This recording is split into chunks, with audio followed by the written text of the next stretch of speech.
Então, na ação penal 506-31-30-17, continuar o depoimento do senhor Marcelo Paes Brecht, ainda com a palavra ao Ministério Público, vamos limitar o conteúdo dos e-mails, sem necessidade de relatar novamente Perfeito. O que já foi dito.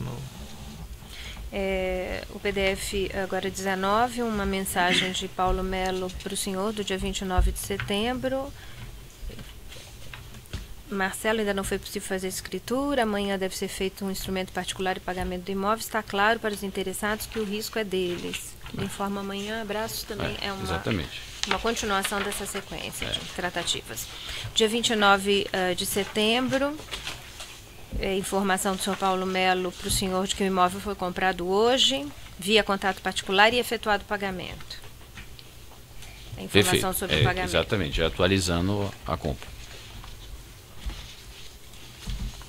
O 21, Paulo Melo indaga ao senhor Marcelo, o advogado solicitou que tomássemos posse do prédio. Providenciei uma equipe de segurança contratada pela empresa.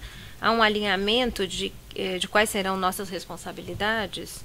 O senhor responde, até agora era só comprar, mas ok, coloca a empresa de segurança, mas avisa o advogado que qualquer coisa a mais precisamos ser orientados pelo deputado. Novamente, quer dizer, até então meu compromisso tinha sido comprar o terreno. Aí já começa a aparecer que tem que manter o terreno. Aí começa a ter mais custos envolvidos. Aí eu fui novamente, ficou evidente aqui que eu fui novamente pedir autorização à Palocci, deixando sempre claro ao advogado, quer dizer, Roberto Teixeira, que eu tinha que ter autorização de Palocci para bancar esses custos, porque esses custos iam sair da planilha italiana.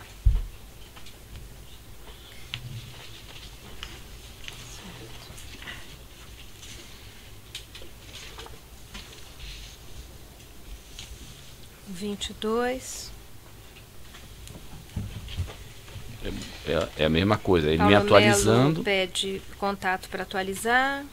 Dizendo que tem um gasto adicional de R$200 mil. O senhor Paulo Melo diz o seguinte, não foi possível tomar posse do imóvel ainda porque há 3 famílias morando no local. Estamos contratando sempre em nome do comprador uma empresa especializada nesse assunto para negociar a desocupação. Então, era contratado em nome da DAG como interposta pessoa esse contrato. Eu não me lembrava, mas está claro aí que é isso. Eu nem me lembrava desse episódio em si, mas o e-mail deixa isso claro. E aí teve esse gasto adicional, e como todo gasto adicional, quer dizer, a gente já estava fazendo mais do que aquele escopo originalmente previsto, eu fui buscar autorização eu fui informando a Palocci desses custos adicionais. O advogado está acompanhando tudo, que havia gastos adicionais, é isso? Havia gastos adicionais e que esses gastos adicionais iam ser autorizados de Palocci e tirados da planilha italiana.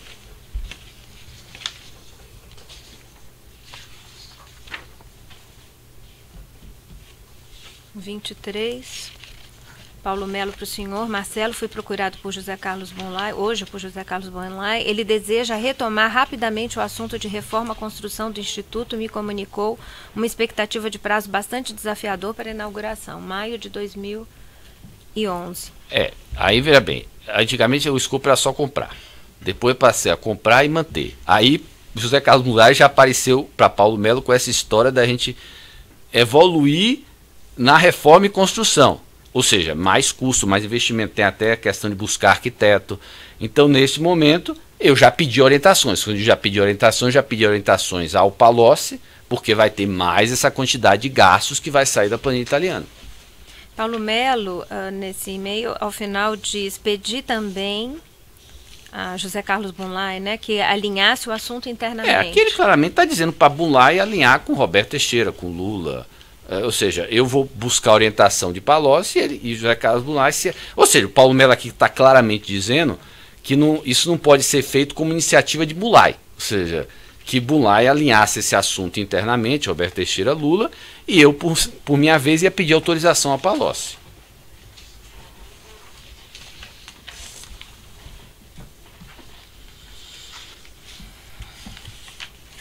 Agora, o 24 e 25, Paulo Melo encaminha para conhecimento uma matéria jornalística de 8/11/2010 com o título Instituto Lula já tem patrocinadores e sede. É de 8 de novembro de 2010. E o senhor responde para Paulo Melo: já avisei ao italiano que estamos batendo na trave. Esse pessoal não tem responsabilidade. Foi aquilo que eu falei no meu depoimento, que foi a partir daí eu acho que começou a Lula repensar seriamente em abandonar, que foi quando começou realmente o terreno ficar exposto tudo, e foi aquela reportagem que teve, acho que foi na época, né? Foi da época que acabou levando uma reportagem da época, nisso aí grande, e pronto, aí a partir daí eu acho que começaram o Lula já parece que já estava reagindo, porque não tinha metrô, mas a partir daí é uma reportagem do UOL. O senhor diz, esse pessoal não tem responsabilidade. Que eu estou me referindo ao Instituto, porque lembra que desde o início eu achava que a melhor maneira que tinham que fazer é receber uma doação e comprava o terreno. Quer dizer, quando eles resolvem não fazer isso e fazer tudo de uma maneira não oficial, usando os recursos que eu tinha, quer dizer, eles estavam fazendo de uma maneira irresponsável, meu modo de ver. Por mais que a gente tenha tido cuidado de fazer através da DAG, quer dizer, de alguma maneira tinha uma exposição. Aqui ainda, como algum repórter xereta pode acabar chegando na DAG, acho importante prepararmos a história e estratégia de comunicação ou de não comunicação deles. Envolva Márcio, Polidoro e Alexandrino. Exatamente, Márcio era responsável por comunicação na empresa e Alexandrino era o contato que a gente tinha com o Instituto, para que o Alexandrino então alinhasse com o Instituto qual seria a nossa defesa em comum. E vocês prepararam essa história e estratégia de comunicação? O que um ia dizer, o que a gente ia dizer, para também o Instituto não estar falando coisas distintas. O Instituto Lula, né? No 26, Paulo Melo para o senhor Marcelo, estive juntamente com Alexandrino, com o advogado. Achamos que o vazamento deve ter originado pelo voluntarismo do agricultor. Bunlai. Porque, lembra aquela história, o Bunlai acabou fazendo aquele voluntarismo para pegar arquiteto, começar a pensar na reforma e construção, ou seja, começou a movimentar mais coisas. Eu deduzo que seja isso aqui. E Paulo Melo diz: pedi-lhe que conversasse com ele o mais rápido possível para controlá-lo. Que Alexandrino então conversasse? Que Paulo pediu a Alexandrino para conversar com o Bunlai para controlar. Para controlar o Bunlai, né? Em paralelo, estaremos preparando um Q&A para o comprador, que é a DAG, e vendedores, quer dizer, os vendedores do terreno, para que, ou seja, todo mundo tivesse com o mesmo discurso, que os vendedores do terreno, a DAG como compradora, o Instituto Lula, a gente, todo mundo tivesse o mesmo discurso. E aí o senhor então mandou uma mensagem em seguida para ele: você falou com o seminário? Aí ele diz: não entendi, Marcelo. Porque na verdade assim, não entendi, Marcelo. Aí eu botei assim, a mensagem era para Alexandrino, quer dizer, quando eu falei você falou com o seminário, veja que Alexandrino está neste e-mail. Esse e-mail foi para Paulo e para Alexandrino. O seminário é o Gilberto Carvalho. Então, na verdade, eu queria... Alexandrino, você falou com o seminário, porque a partir daí, esse assunto começava Lula ainda era presidente, um assunto dessa dimensão começa a perturbar. Então, eu pedi para Alexandrino, você falou com o seminário? Porque desde o início, eu achava que a maneira com que os assuntos eram conduzidos, tanto por Roberto Teixeira como o pessoal do Instituto, era meio irresponsável. Então aí, com esse assunto aparecendo, eu já queria ter certeza que também o seminário estava envolvido. Quer dizer, isso tudo fica evidente por esse meio, a gente vai lembrando, mas eu não me lembrar desses detalhes mesmo, entendeu? Mas fica aqui claramente evidente. Eu queria então que o seminário o alertasse... Não, que Alexandrino avisasse ao seminário do risco desse assunto. Desse vazamento. Não é só do vazamento, do risco que esse assunto envolvia. A essa altura, a gente não pode esquecer que o Lula ainda era presidente. Estamos falando em novembro de 2010. Certo. Por mais que a eleição, nem sei se a eleição já tinha sido segundo turno. Prosseguindo nos 27 e 28. Paulo Melo para o senhor Marcelo, nós preparamos um documento de confissão de dívida a ser assinado pela DAG, formalizando o adiantamento que fizemos para aquisição do imóvel do Instituto. A ideia é termos uma única via do documento arquivada em nosso poder. Apesar da confiança que temos no parceiro, ele é a única pessoa da DAG ciente da operação. Poderia nos causar um certo inconveniente numa hipótese improvável de sucessão.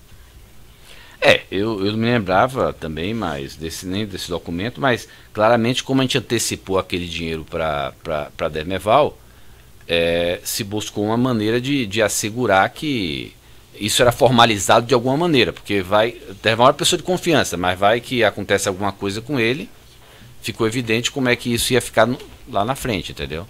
Então se buscou. Eu realmente não me lembro desse documento, dessa formalização. Eu não sei como é que foi, não sei exatamente como é que foi feito. Aqui ao final ele diz, caso opte por então fazer esse documento de confissão de dívida, caso opte por seguirmos adiante, quem deverá ser a beneficiária do documento? A CNO? O senhor responde de minha parte, ok. Quanto a beneficiária, avaliar com Marcos Grilo ou HS, Alberto Silva? Para mim, é o que eu estou dizendo, para mim o que eles resolvessem estava bem. Aí eu coloquei as duas pessoas que eu sabia que estavam envolvidas nessa questão, que era Marco Grilo e Alberto, no sentido de ver, porque o que eu deduzo aqui é o seguinte, esse dinheiro saiu do ProSub como adiantamento. De alguma maneira tinha que ser formalizado e tinha que ter uma dívida, algum documento formalizando. E aí o Marco Grilo e o Alberto apoiaram ele, a Paulo Melo, para ver como essa questão ia ficar. Eu realmente não me lembro disso aqui, como é que foi que evoluiu, entendeu? Eu deleguei para eles. O PDF agora 29... Paulo Melo dirige ao senhor um e-mail.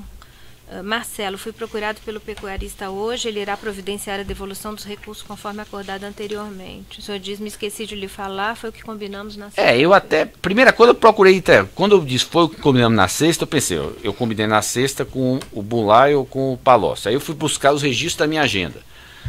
Com o Palocci eu só achei uma agenda na segunda, dia 21, então não foi essa. E com o Bulay e Okamoto eu também não achei nenhum registro. O que pode ocorrer, simplesmente a PF pode não ter recuperado.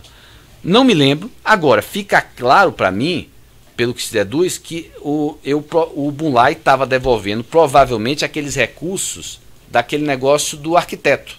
Para mim, se eu tivesse que deduzir aqui, porque eu não me lembro, mas se eu tivesse que deduzir lendo este e-mail, eu diria que ele está provavelmente devolvendo aqueles recursos daquela iniciativa dele de contratar arquiteto para iniciar a reforma e a construção, porque essa altura... Aquele e-mail que se refere a maio de 2011, início da reforma? Exatamente, que ele procura o Paulo Melo, é o e-mail da página 23, que ele procura o que o José Carlos Bulay procura Paulo Melo e diz que vai iniciar um investimento, que já quer contratar arquiteto. Eu imagino que teve tido gastos.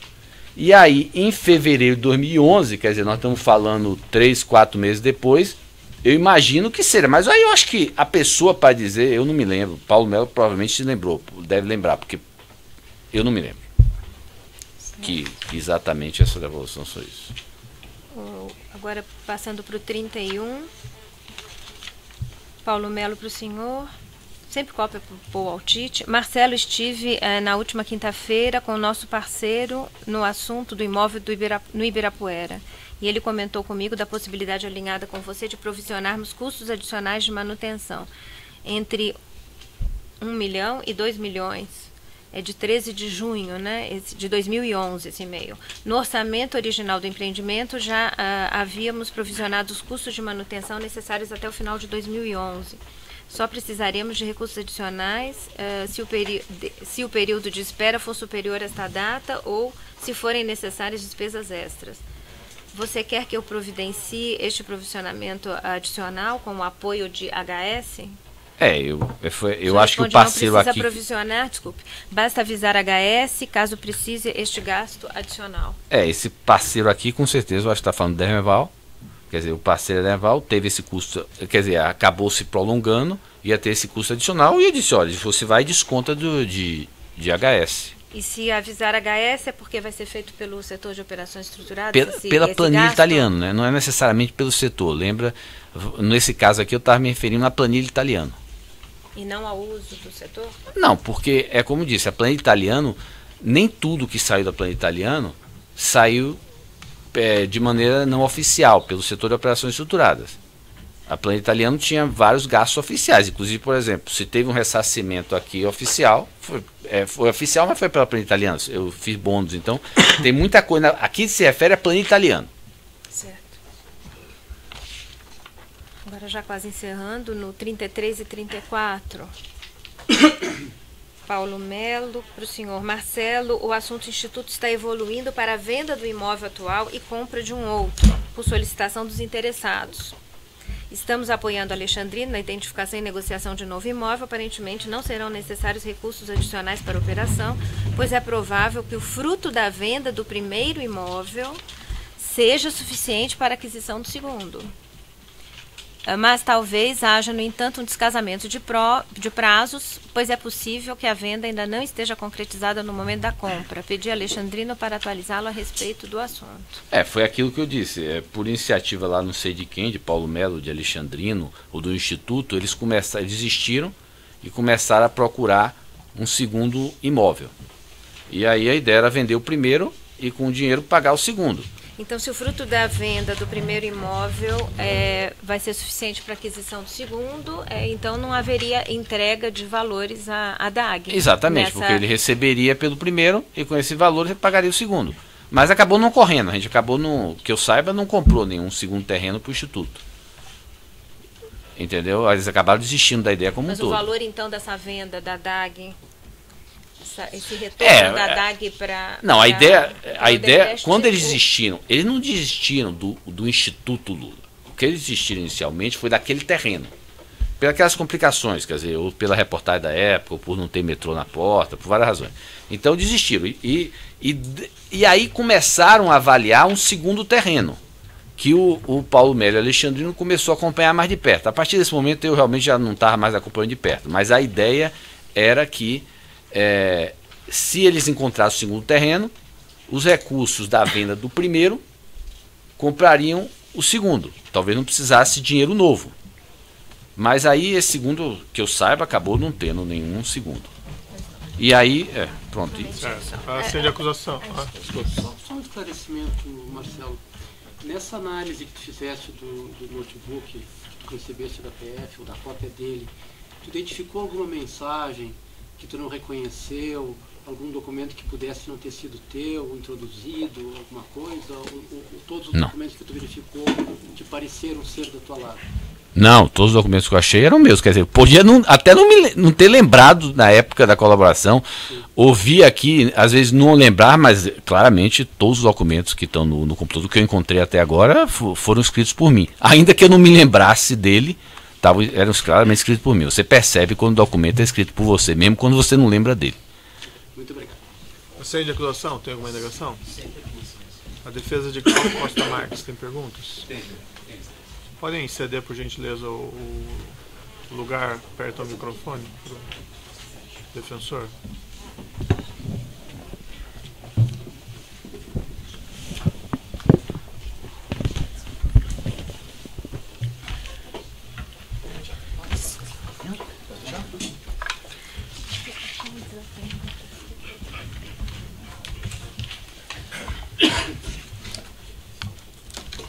Excelência, muito embora já tenha sido determinado que as questões serão relativas apenas aos e-mails juntados, como já a defesa de Glauco já iniciou os trabalhos da verificação dos e-mails, a questão é complementar, porque este ponto não foi tratado ainda na sua avaliação anterior, se é possível tratar de mensagens que já foram localizadas neste movimento junto à Polícia Federal, ou se deixaremos isto para um momento posterior a critério do juiz?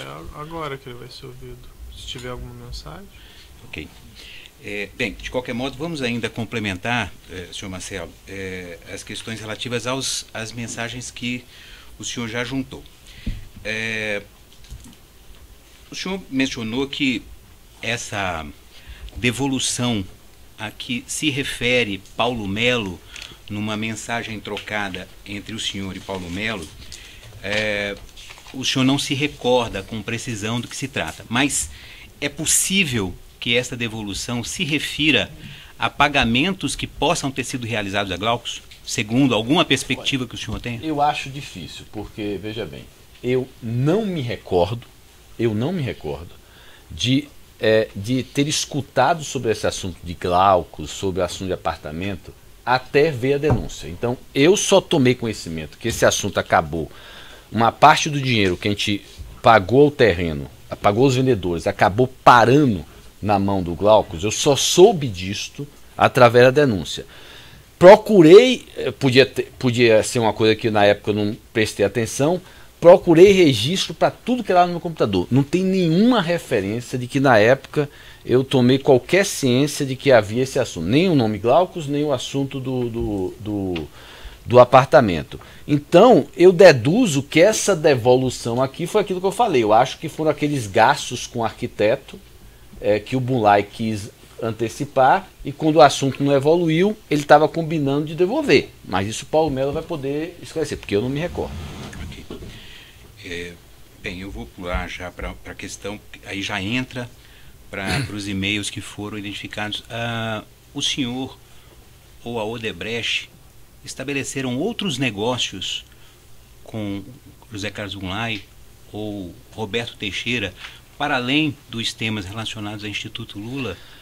Roberto Teixeira, eu não me recordo de ter tido.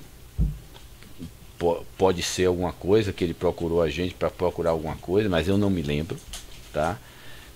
Zé Carlos Bunlai, negócio concretizado não, mas nós tivemos algumas conversas sobre temas envolvendo que ele queria ir para Angola, sobre temas envolvendo etanol, porque ele tinha uma usina lá em Mato Grosso que queria uma vez vender. Então eu tive conversas sobre outros temas.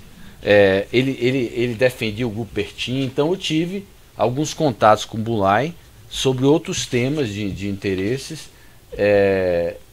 mas Roberto Teixeira eu não me lembro. Okay.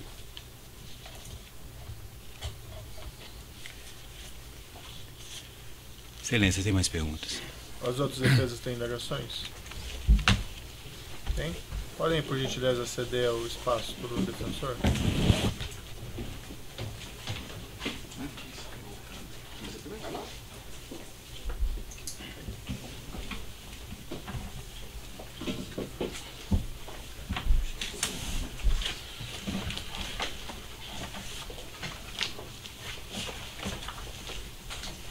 Marcelo, boa tarde.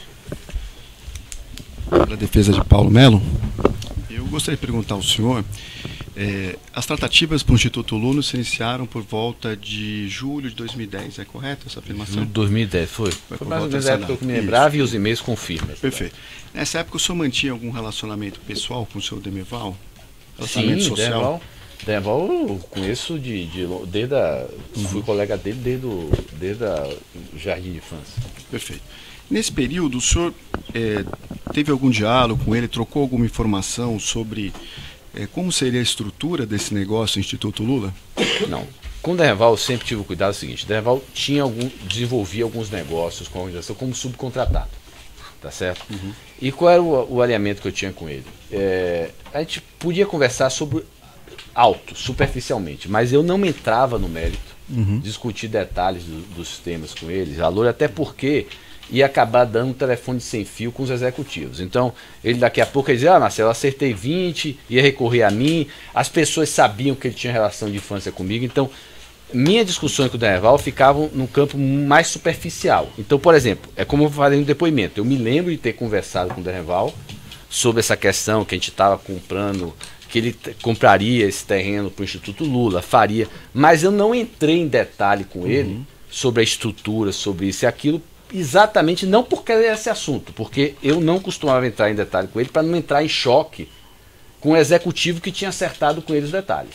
Perfeito. Então, praticamente, com certeza, o senhor nunca tratou do tema planilha italiano com ele? Não. Planilha italiano, com certeza, eu não me lembro de ter falado e não devo ter tratado com ele. Sem problema. Já em relação ao senhor Paul Tite e o senhor Paulo Melo, o senhor tem uma recordação de que teria tratado... Doutor, só aquela questão, a limitação em princípio são as mensagens, né? Em cima da mensagem, excelência, nós vamos aqui, eu posso até citar a mensagem,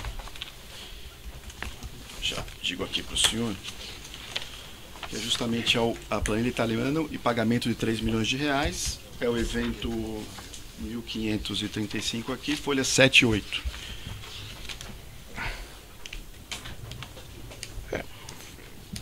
Só quis traçar um paralelo comparativamente com o senhor Demerval, mas em relação ao senhor Paulo Melo e ao senhor Paul Tite, o senhor afirma que... Não, isso, veja bem, eu falei no meu depoimento e acho que esse e-mail deixam claro. Este assunto, veio o pedido, eu passei esse assunto para Paulo Melo, alinhado com o Potiti, nós combinamos de passar esse assunto para Paulo Melo. Paulo Melo passou a tocar este assunto com o Bulay e com o Roberto Teixeira, eu acho que fica claro em todos os e-mails.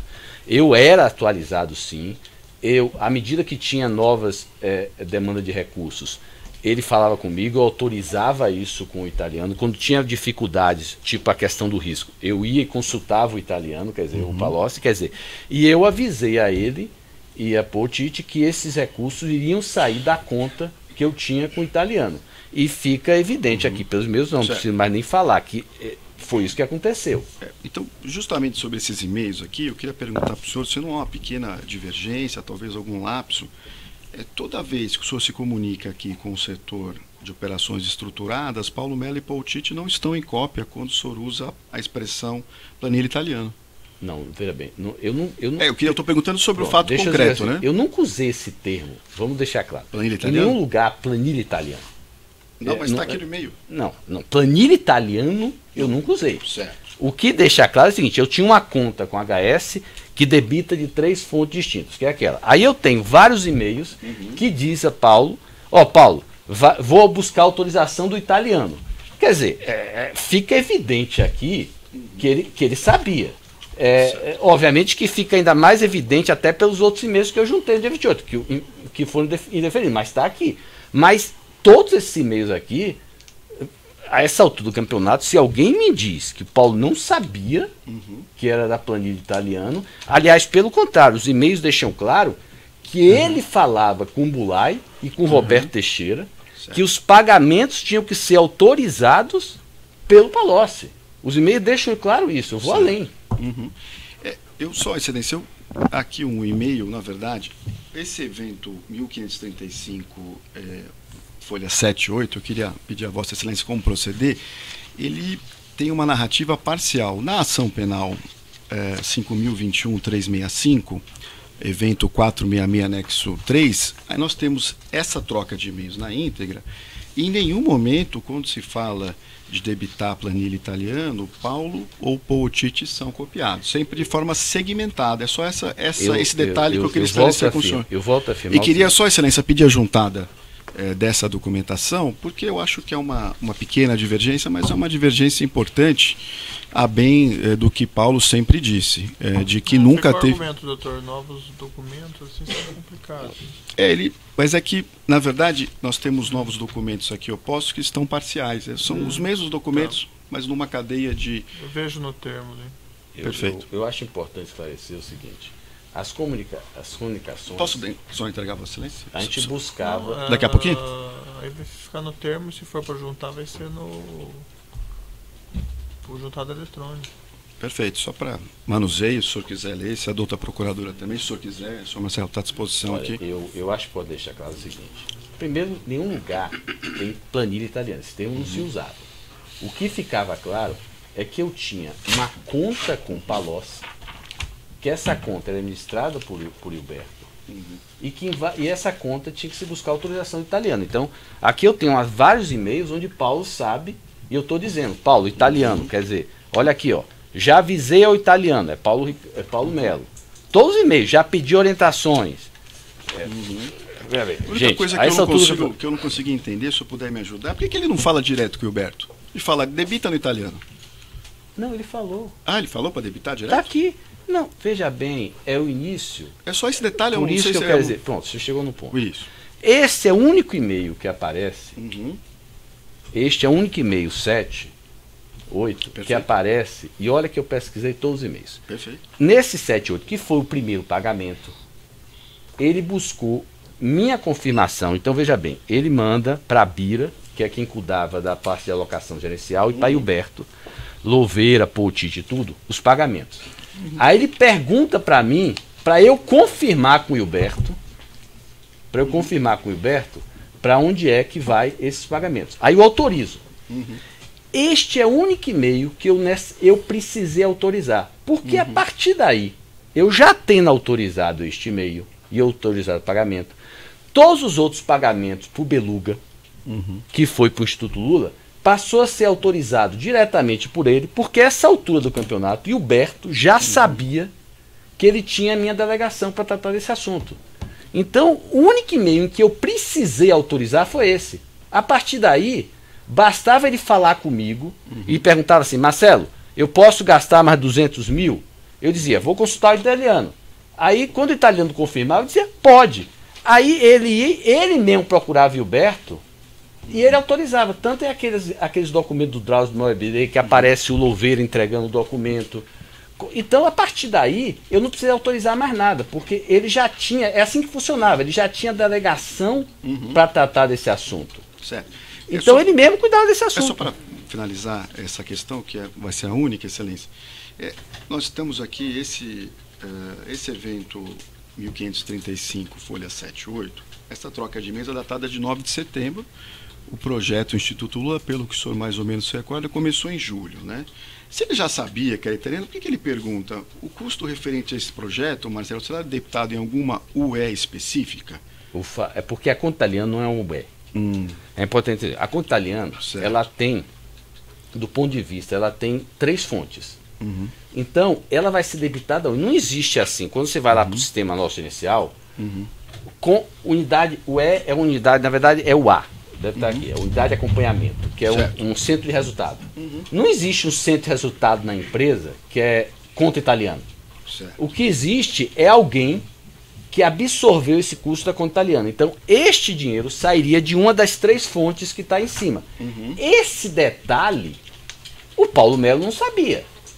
O que o Paulo Melo sabia é que eu tinha uma conta italiana e que os pagamentos iam ser descontados da conta italiana. Agora, o detalhe de que fonte da conta italiana ia saber, ele, essa altura, não sabia. Se ele soube, foi depois, quando ele começou. Mas por isso até que ele tinha que fechar com o Gilberto. Então, esse nível de detalhamento, realmente, eu não me lembro de ter conversado com ele. Claro. O que eu falei com ele foi que eu tinha uma conta italiana e que o valor ia ser descontado da conta italiana. Claro. E para fechar aqui, só para finalizar, aqui quando o senhor responde a Paulo Melo, o Duraci, Gilberto, Luiz Eduardo e Paul, ou seja, 2 pessoas que não são do setor de operações estruturadas, o senhor responde de uma forma cifrada. É uma conta que a HS mantém e debita 3 fontes distintas. Por que o senhor usou isso aqui e não falou italiano? Porque eu vou interromper só um minutinho por conta do áudio aqui.